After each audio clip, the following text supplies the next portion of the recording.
Bonjour et bienvenue sur notre chaîne. Dans les rues poussiéreuses de Gary, Indiana, en 1969, un garçon de 9 ans, à la voix d'ange et aux yeux pleins de rêves, se tenait prêt à conquérir le monde. Michael Jackson, le plus jeune des Jackson 5, venait d'être signé par Motown Records, un label légendaire qui transformait des talents bruts en étoiles scintillantes.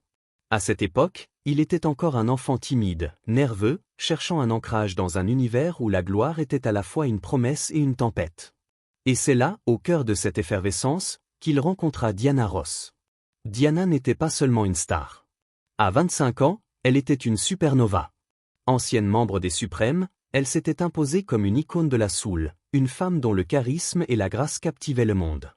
Sa voix, son allure, son glamour, tout en elle semblait hors du commun. Pour le jeune Michael, elle n'était pas juste une figure d'admiration. Elle était un phare, une guide, une présence presque irréelle. Leur première rencontre, orchestrée par le destin et les stratégies marketing de Motown, allait marquer le début d'une relation qui défierait toutes les définitions. Motown, sous l'égide de son fondateur Berry Gordy, avait signé les Jackson 5 après une performance repérée par Bobby Taylor. Mais la légende, soigneusement tissée par le label, voulait que ce soit Diana elle-même qui ait découvert le groupe. Cette histoire, bien que romancée, devint une vérité pour Michael. Il aimait raconter que c'était elle qui les avait sortis de l'ombre, elle qui les avait présentés au monde. Le premier album des Jackson 5, Diana Ross présent The Jackson 5, portait son nom comme un sceau d'approbation. Pour Michael, ce n'était pas juste une stratégie publicitaire. C'était un symbole. Diana était son point d'ancrage, celle qu'il avait vue avant que le monde ne le remarque. À Los Angeles, où les Jackson s'installèrent pour enregistrer, Michael trouva refuge chez Diana, dans sa maison nichée dans les collines d'Hollywood. Là, loin des studios bruyants et des foules hurlantes, il découvrit une autre facette de la star. Diana n'était pas seulement une voix ou une image. Elle était une femme méthodique, une artiste qui peaufinait chaque détail, de la lumière sur un plateau à la courbe d'un sourire face à une caméra. Michael observait, absorbait, apprenait. Il notait sa manière de répéter, de répondre aux interviews, de dominer une scène. « Elle m'a appris à être une star », dirait-il plus tard, les yeux brillants de gratitude. Leur lien se forgea dans ces moments volés. Diana, de son côté, voyait en Michael plus qu'un jeune prodige. Dans une interview de 1971, elle le décrivit comme un fils, un frère, une âme qu'elle voulait guider. « Il m'admire tellement », disait-elle avec tendresse, « alors j'essaie d'être un bon exemple. » Pour le public, c'était une belle histoire, la diva glamour prenant sous son aile un garçon timide. Mais pour Michael, c'était bien plus. Il la suivait avec une intensité qui allait au-delà de l'admiration. Il mémorisait ses gestes, sa voix, la façon dont elle inclinait la tête sur scène. Pour lui, Diana n'était pas seulement une mentor. Elle était une muse, une figure presque sacrée. En 1971, Michael, à peine âgé de 12 ans, fit ses premiers pas en solo. Sa première prestation télévisée ne fut pas avec ses frères, mais aux côtés de Diana, dans son émission spéciale Diana. Diffusée en prime time. Il y chanta Got to Be There, sa voix claire et assurée résonnant avec une maturité déconcertante pour son âge. Derrière la caméra, Diana l'avait préparé avec soin, ajustant ses mouvements, lui murmurant des conseils. Ce que le public ne vit pas, c'était les heures passées ensemble, les rires partagés, les instants où elle lui apprenait à occuper l'espace, à captiver un auditoire. Michael buvait ses paroles, absorbant chaque leçon comme une vérité absolue.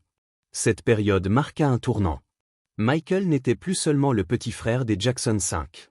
Il devenait un artiste à part entière, et Diana était là, à ses côtés, comme une boussole dans un monde où la célébrité pouvait facilement égarer.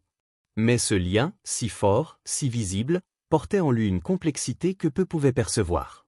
Le frère de Michael, Jermaine, confia plus tard que Michael vénérait Diana, la voyait comme plus qu'une figure familiale. Pour ceux qui les connaissaient, il y avait dans son regard quelque chose de plus profond, de plus intense, un sentiment qu'il gardait pour lui, un secret qu'il n'osait pas nommer. À l'époque, rien ne semblait trouble. Leur relation était discrète, presque sacrée. Il n'y avait ni scandale ni rumeur. Juste deux âmes connectées par la musique, par l'art, par une compréhension mutuelle. Mais déjà, les bases d'une histoire plus grande se posaient. Une histoire qui traverserait des décennies, défierait les conventions et deviendrait l'une des relations les plus énigmatiques de l'histoire de la musique. En 1978, Michael, désormais âgé de 20 ans, se lança dans une nouvelle aventure, le cinéma. Il décrocha le rôle de l'épouvantail dans The Wiz, une réinterprétation afro-américaine du Magicien d'Oz. Diana y jouait Dorothy, et pour Michael, ce projet était bien plus qu'une opportunité professionnelle. C'était une chance de se rapprocher d'elle, de partager son monde de manière plus intime. Le tournage, qui se déroula à New York, marqua une période charnière dans leur relation. Pour la première fois, ils allaient travailler ensemble au quotidien, non pas en studio ou sur scène, mais dans une routine partagée. Michael, déterminé à s'immerger dans ce projet, loua un appartement à New York. À la surprise générale, Diana choisit de s'y installer avec lui, loin des hôtels et des regards indiscrets. Pas de manager, pas de caméra, pas de public. Juste deux, dans un espace où ils pouvaient être eux-mêmes. Ce qui se passa derrière les murs de cet appartement reste un mystère. Ni Michael ni Diana n'en parlèrent jamais publiquement. Mais sur le plateau, les membres de l'équipe remarquèrent une alchimie particulière. Ils arrivaient ensemble, repartaient ensemble, partageaient des dîners et des conversations qui s'étiraient tard dans la nuit. Diana l'appelait « bébé », un surnom intime qui contrastait avec la timidité légendaire de Michael. Lui, d'ordinaire si réservé, semblait s'illuminer en sa présence. Les murmures commencèrent à circuler parmi les maquilleurs, les techniciens, les assistants. Était-ce une simple amitié? Une collaboration professionnelle? Ou quelque chose de plus? Rien n'était ostentatoire. Leur lien était discret, presque invisible pour ceux qui ne savaient pas regarder. Mais pour Michael, cette période fut transformative. À 20 ans, il était à la croisée des chemins, cherchant à se libérer de l'image d'enfant star, à devenir un homme, un artiste à part entière. Diana, qui avait déjà parcouru ce chemin, était son rock. Elle l'écoutait, le conseillait, l'aidait à façonner ses premières démos, celles qui deviendraient les prémices de son album Off the Wall. Ces moments n'étaient pas des réunions formelles. C'étaient des instants de vulnérabilité, où Michael se confiait, où il laissait tomber les masques. Ceux qui le connaissaient bien virent un changement. Michael devenait plus introspectif, plus sûr de lui en privé, même s'il restait distant face à la presse. Un assistant de l'époque confia, c'était la première fois qu'on le voyait aimer sans avoir à jouer un rôle. Diana, fidèle à elle-même, ne répondit jamais aux rumeurs. Michael non plus. Leur silence était leur bouclier, protégeant un lien trop précieux pour être exposé. En 1982, Michael Jackson était sur le point de devenir une légende. Avec Thriller, il redéfinissait la musique pop, brisait les barrières raciales et devenait une icône mondiale. Mais derrière les flashs des paparazzi et les records de vente, il portait en lui un secret, une vérité qu'il avait gardée enfouie pendant des années. Tout changea lors d'une interview pour le magazine Ebony. Le journaliste, habitué aux réponses évasives de Michael, posa une question simple. Qui est la femme idéale pour vous? Michael ne détourna pas le regard. Il ne chercha pas à esquiver. Avec une clarté désarmante, il répondit, c'est Diana Ross. Je l'aime. Le silence qui suivit était lourd. Le journaliste, décontenancé, crut à une plaisanterie, mais Michael ne riait pas. Il ajouta, avec une franchise presque douloureuse, si je pouvais épouser quelqu'un, ce serait elle. À 24 ans, Michael venait de jeter une bombe. Diana, alors âgée de 38 ans, était une mère, une femme qui avait déjà traversé 2 divorces. L'écart d'âge, l'intensité de ses mots, tout cela choqua. Les médias s'emparèrent de l'histoire. Certains y virent une admiration juvénile, d'autres une stratégie pour attirer l'attention. Mais ceux qui connaissaient Michael savaient qu'il était sincère. Lui, si discret sur ses émotions, n'aurait jamais parlé ainsi sans une vérité profonde. Diana, comme à son habitude, resta silencieuse. Elle ne confirma pas, ne démentit pas. La presse, étrangement, ne la harcela pas. C'était comme si un pacte tacite protégeait leur histoire. Mais en coulisses, les langues se déliaient. Jermaine Jackson confia que Michael aimait Diana depuis des années, qu'il la voyait comme plus qu'une amie, qu'il devenait jaloux lorsqu'elle apparaissait avec un autre homme. Ces mots, murmurés dans l'intimité, confirmaient ce que beaucoup soupçonnaient. Michael aimait Diana d'un amour complexe, profond, impossible à nommer. En 1985, tout bascula. Diana annonça ses fiançailles avec Arne NS Jr. Un magnate norvégien du transport maritime. Leur mariage, célébré en Suisse dans l'intimité, fut un coup dur pour Michael. Il n'assista pas à la cérémonie, n'envoya ni cadeau ni message. Lorsqu'on lui demanda pourquoi, il répondit avec une honnêteté brute, « J'étais jaloux. J'ai toujours aimé Diana Ross, et je l'aimerai toujours. » Ces mots, prononcés sans filtre, révélèrent une douleur qu'il ne pouvait plus cacher. Dans les semaines qui suivirent, Michael se referma. Lui, l'artiste infatigable, annula des séances en studio, évita les interviews, se retira du monde. Le public voyait une superstar au sommet, mais en privé, c'était un jeune homme de 27 ans confronté à un amour non partagé. Diana, de son côté, vivait sa vie. Elle avait le droit de choisir, d'aimer, de construire une famille. Mais pour Michael, la perte n'était pas seulement celle d'une femme. C'était la fin d'un rêve, d'une possibilité qu'il avait chérie en silence. À partir de ce moment, Michael changea. Il cessa de parler d'amour en public. Le nom de Diana disparut de ses interviews, même lorsqu'on l'évoquait. Mais ceux qui le connaissaient savaient que, dans ces moments de solitude, elle restait là, dans un coin de son cœur. La douleur de Michael trouva un écho dans sa musique. En 1987, il sortit Dirty Diana, un titre brûlant, chargé de tension.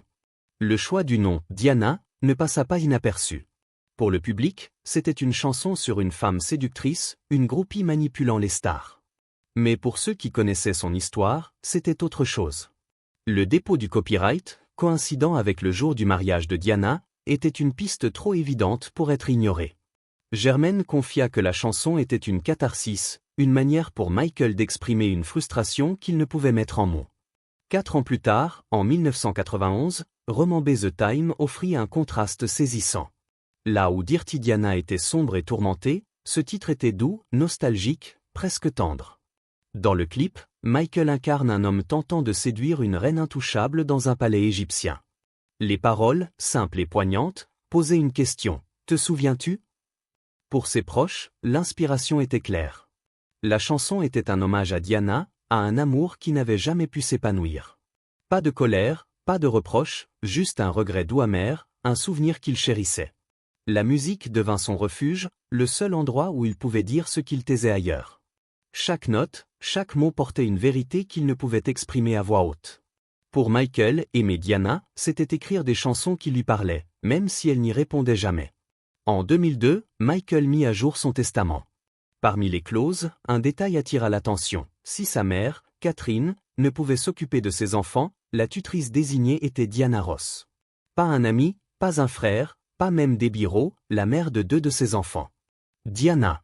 Ce choix, pour ceux qui comprenaient Michael, n'avait rien de surprenant. Elle était la seule personne à qui il faisait une confiance absolue, celle qui n'avait jamais trahi ses secrets, jamais utilisé son nom pour briller. Après la mort de Michael en 2009, Diana brisa son silence avec une déclaration brève mais déchirante, « Je n'arrive pas à arrêter de pleurer. Mon cœur souffre ». Elle n'apparut pas à la télévision, n'accorda pas d'interview, n'assista pas aux funérailles. Mais son nom dans le testament parlait pour elle. Plus tard, un employé de Neverland révéla un autre secret, une petite pièce, fermée au public, où Michael gardait des photos de Diana. Un espace qu'il appelait parfois la salle Diana, un lieu où il préservait un fragment de cet amour impossible. En 2025, Diana Ross, âgée de 81 ans, s'ouvrit enfin. Lors d'une conversation paisible avec sa famille, elle parla de Michael. « Il m'aimait, dit-elle, d'une façon qu'on ne peut pas facilement nommer. Pas de larmes, pas de drame, juste une vérité nue. » Lorsqu'on lui demanda si elle l'avait aimé en retour, elle marqua une pause, baissa les yeux et répondit « J'ai eu une immense tendresse pour Michael, mais l'aimer comme il m'aimait. Je ne vais pas mentir là-dessus. » Ces mots, simples et honnêtes, mirent fin à des décennies de silence. Diana avait aimé Michael, à sa manière, avec toute la tendresse qu'elle pouvait offrir. Mais elle savait que répondre à son amour aurait bouleversé un équilibre fragile. Elle avait choisi la distance, non par froideur, mais pour le protéger. L'histoire de Michael et Diana n'est pas une romance de conte de fées. Ce n'était pas un scandale, pas un drame public. C'était un lien profond, complexe, tissé de musique, de silence et de vérités non dites. De leur première rencontre en 1969 à cet appartement partagé à New York, des confessions publiques aux chansons codées, du testament à la salle secrète de Neverland, leur histoire traverse le temps. Elle ne rentrait dans aucune case, mais elle était réelle, indélébile. Michael aimait Diana d'un amour qui dépassait les définitions. Était-ce de l'admiration, de l'idolâtrie, de l'amour romantique ? Peut-être un peu tout cela, peut-être autre chose encore. Diana, elle, lui offrit ce qu'elle pouvait, une présence, une guidance, une tendresse. Et dans ce silence, dans ces chansons, dans ces moments volés, ils partagèrent quelque chose que le monde ne pouvait comprendre. Leur histoire nous rappelle que l'amour, sous toutes ses formes, peut être à la fois magnifique et douloureux, exprimé à travers des regards, des notes, des silences. Pour Michael, Diana était une étoile qu'il ne pouvait atteindre, mais qu'il n'a jamais cessé d'aimer. Et pour Diana, Michael était un cœur qu'elle a chéri, à sa manière, jusqu'à la fin. Merci de nous avoir suivis jusqu'à la fin et n'oubliez pas de vous abonner et de laver un like.